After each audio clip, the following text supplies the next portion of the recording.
Hey everybody, Tyler Cruz here, also known as Always Dizzy. I am back with another chess book review. This is going to be my second video review of a chess book. I literally just finished reading it about 20 minutes ago. I can't remember when I started reading it. It was honestly about a year ago, I think. Possibly even a bit over a year ago. I am a very slow chess reader. So the book is Bobby Fischer's My 60 Memorable Games, one of the most famous chess books of all time. Let's do a thumbnail thing here. Okay, there we go. Yeah, so when I read books and chess books, I read every single word, and I go through every single game, and like half the variations. So I'm just a very thorough reader and a very slow reader. That's partly why it takes me so long. So it's a pretty thick book here. It's only 60 games, but there's 384 pages for just 60 games. So there's a lot to it. Just give a quick scroll through there, or whatever you call that, flip through. There's different versions of the book apparently, but they're all basically the same. I have some notes which I'm going to be referencing, so excuse me if I look at the screen. So this is a games collection book, as you might expect. It's just Fischer picked out 60 games that were memorable to him and analyzes them or annotates them. The chess books that I've read so far, my least favorite have been game collection books. My first book review was on Zurich 1953, which was, I forget how many games, hundreds. I forget, like 250 games or something like that. And I went through every single one there. I'm just not a fan. This is just me, personally. I personally am not a fan of looking at other people's games, even if they're annotated. I just don't get much out of it. But so why did I buy this book and why did I read it? Well, it's a famous book, and so I thought I ought to read it. And I'll do anything it takes to try to improve. And so I thought it would be useful to go through some of the classics. Plus, I didn't know very much about Fischer before going into the book. Okay, so just make sure everything's recording here.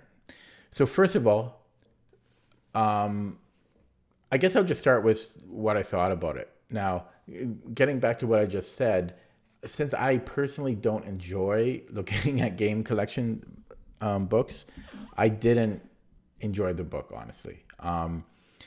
I learned more about Fischer just by going through his games. So that's kind of interesting that I kind of have some more insight onto his style, and just going through his games, you can kind of pick up on the characteristics of somebody.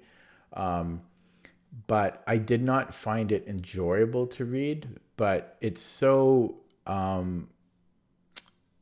subjective, right?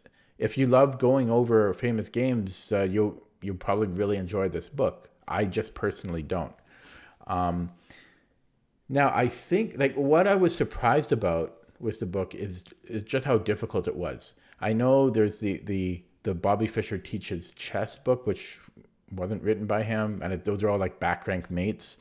I wasn't confused with that, but for some reason I thought, because the book was so famous, I thought this was almost a general public book. At least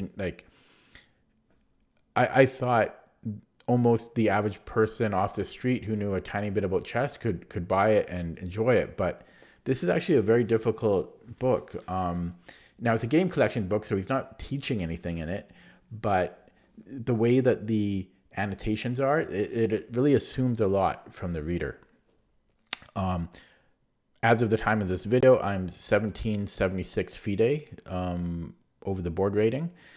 And yeah, it just, again, it really assumes a lot from you. It's giving the reader a lot of credit in their skill level. I will say that I read the book alongside my over the board chess set. So I read 95 or 98% of it that way, and then some of it I also looked at with a with the engine because I was curious. But if you are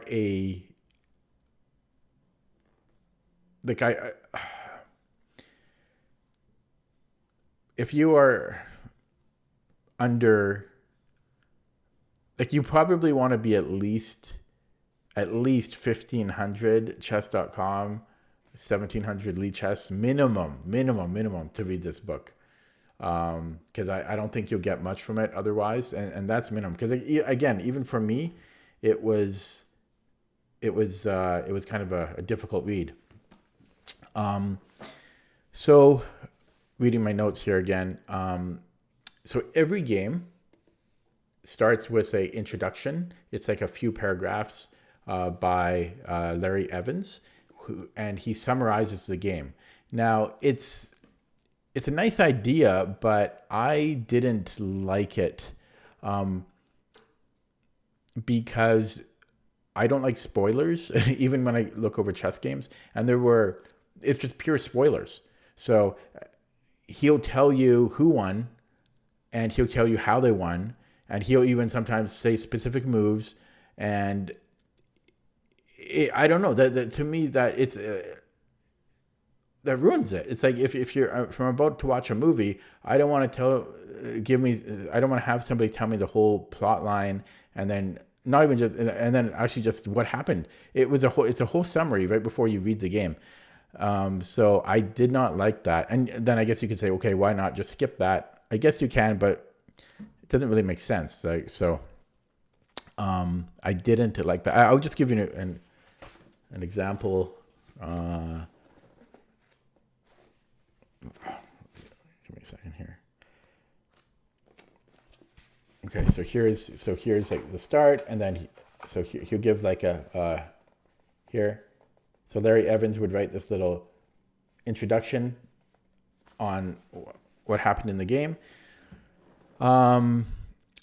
Another thing, important thing to note is that this book only covers Fischer's games from 1957 to 1967, so a 10-year span.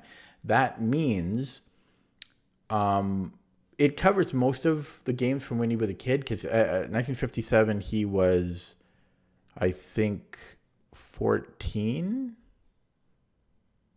but it is missing some from, I guess, when he was 13, and he has some really interesting games from then. But more importantly, since it only covers up to 1967, that means there's nothing from his super famous Spassky match. So none of his. I don't even think he had a game against Spassky at all. I can quickly check in the back here, because it shows who he played against. He has one game against Spassky, but it wasn't the World Championship. So none of those games are in here, and that also means none of the rematch against Spassky in '92 are in here as well, obviously. So keep that in mind. None of those games are in here. That also means and there were a lot of games that weren't included that I was hoping would be. Like, for me, like one of the craziest tactics I've seen is Fischer's game against Sherwin from 1957, and that's not in here. I don't know why he didn't include it. Okay. So for Fischer's style, it's kind of interesting. And this is just my own take from looking at his games from here. So I'm, if people have different opinions, this is just mine. But I feel he plays kind of similar to Tull. He would always play, or almost always play, for a win. And he was very ambitious in his play, and he played kind of psychologically, well, not really psychologically exactly, but he wouldn't always play the most sound moves. He would play what's the word I'm thinking of? Can't can't think of it right now, but he would play moves that he might not be entirely sure about, but he thought it would be difficult for the opponent to respond to. Um, and he had a bunch of creative ideas. He took risks.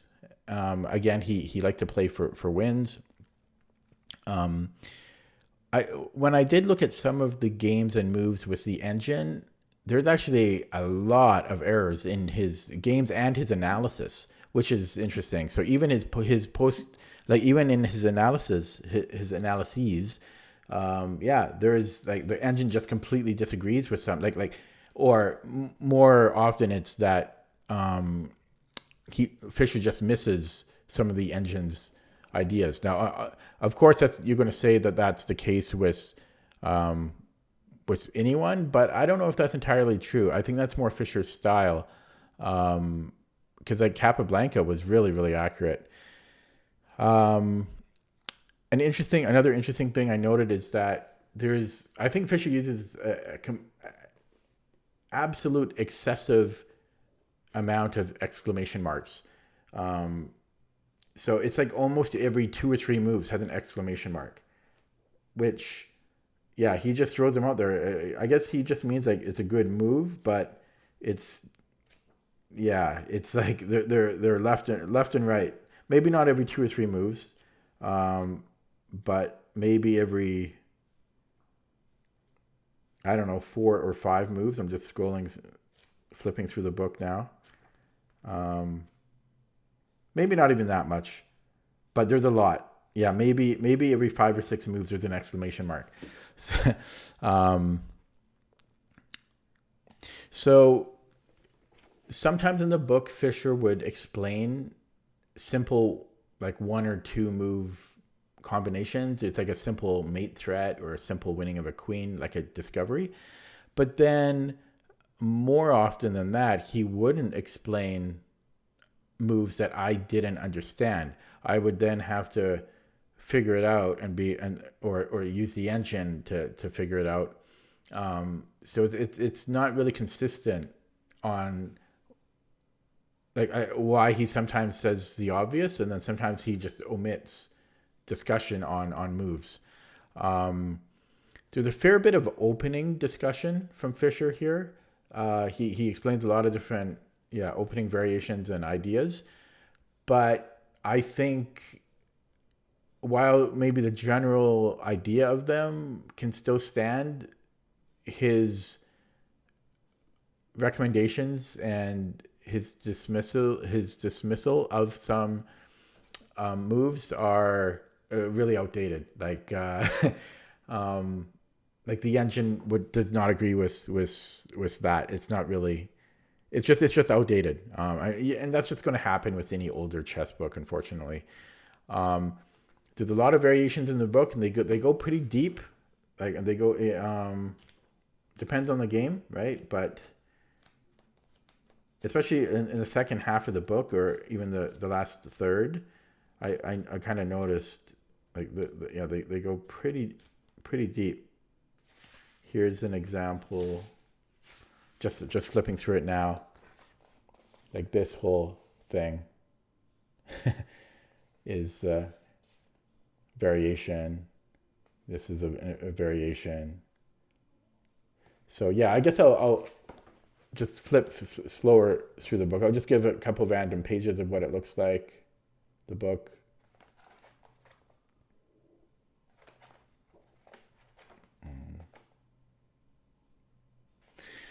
And okay, let me keep reading my notes here. Yeah, and not a single game was D4. Best by test. So I was curious and I looked it up. I don't think Fischer ever played D4 in his life, apart from in ChessBase I only found 2 games, and one was a Blitz tournament or a Blitz game, and the other one was a simul, I think. So he never played D4. I think he played C4 once, but he was really an E4 player. But he does play. He did play different openings. But yeah, he always played e4.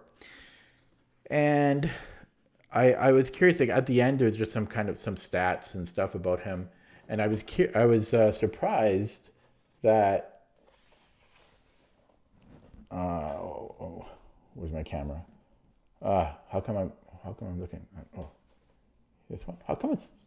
Oh, there we go. Sorry. Ugh. I was surprised. In 1956, he played in the Canadian Open. So he won. Oh wait, I thought he won it. Oh, I thought he won the Canadian Open. He only got 8th to 12th. I mean, he was only 13 years old at that time. Oh, I thought he won it. Oh, interesting. Huh. Scrub. No. But yeah, so that's my 60 memorable games by Bobby Fischer. I'm happy I'm done with it. I will be starting my next book. And yeah, I don't know how long it's going to take me, my next one, but stay tuned for that. I hope this book review video was useful / interesting. Did you read the book? What do you think? Let me know in the comments. Yeah, thanks for watching.